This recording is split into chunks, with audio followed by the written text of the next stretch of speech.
He struck me across the face right there in the middle of the restaurant, beneath the warm glow of crimson chandeliers. The sound was sharp enough to make the entire room pause. Cutlery stopped, chairs scraped. I didn't react at first, just stood there tasting the iron of blood on my tongue. He leaned close, his breath brushing my ear, and I could smell her perfume on his collar. "She's mine now," he sneered. I wiped my mouth slowly and met his eyes. Then I stepped closer until my lips were near his ear and whispered 4 quiet words. His entire body stiffened. The smug look vanished. Color drained from his face. My wife's hand trembled as she reached for his arm.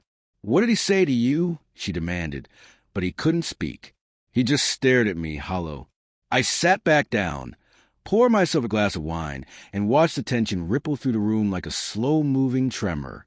That night, she couldn't meet my eyes. She paced the living room, lighting cigarette after cigarette, though she'd never smoked before. "What did you tell him?" she finally asked. "Nothing," I said. Silence frightens the guilty more than confession ever could. From that night, the air between us shifted. Her laughter turned sharp and nervous. She texted from the bathroom, smiled at nothing. When she touched me, it felt rehearsed. Then one evening she said she had to work late. I followed her. Her car was parked outside a cheap roadside motel, room 214, the curtains tightly drawn. I didn't go in.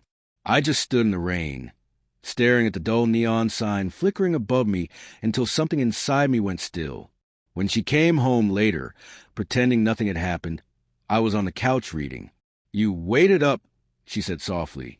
"Of course," I replied, though my voice didn't sound like mine anymore. The next morning, I began collecting things. Not clothes or weapons. Facts. Phone records, receipts, smartwatch locations. Every lie was marked in time. Every secret place pinned on a map. I even found his initials saved in her notes, followed by a heart. I sent everything to a private email she didn't know about. Each night, I practiced my voice, not what I would say, but how long I would pause, how calm I would sound. Anger was useless. Precision mattered. I began recording our dinners, the soft clink of silverware, the tremor in her voice whenever she said, "I love you." Every word, every tone, part of performance I had already seen too many times. A week later, I called him. He didn't recognize my voice at first. When I said my name, the line went quiet. Then a single, sharp inhale. "I told you never to," he started, but I hung up before he could finish. That night, I printed every screenshot, every message, every location ping. I sealed them in a plain white envelope. When she came downstairs, I handed it to her. "What's this?" she asked. "Open it." She hesitated, then slid the papers out.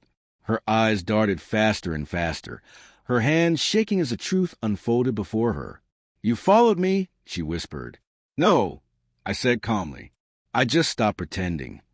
Her lips trembled. She couldn't speak. I watched her collapse under the weight of her own lies. Silence, I realized, holds more power than shouting ever could. The next morning, a small package arrived for her. Inside was another envelope, her name written in my hand, and beneath it, his. She froze when she saw it. "What is this?" she asked. I said nothing. She tore it open. Inside was a single photo, her and him, in that same motel room, time-stamped and printed from her own phone backup. Beneath it was a note written in my handwriting. "He's not the only one who knows." Her breath caught. Fear replaced guilt. In that moment, she understood what I had whispered to him in the restaurant. A truth only the two of them shared.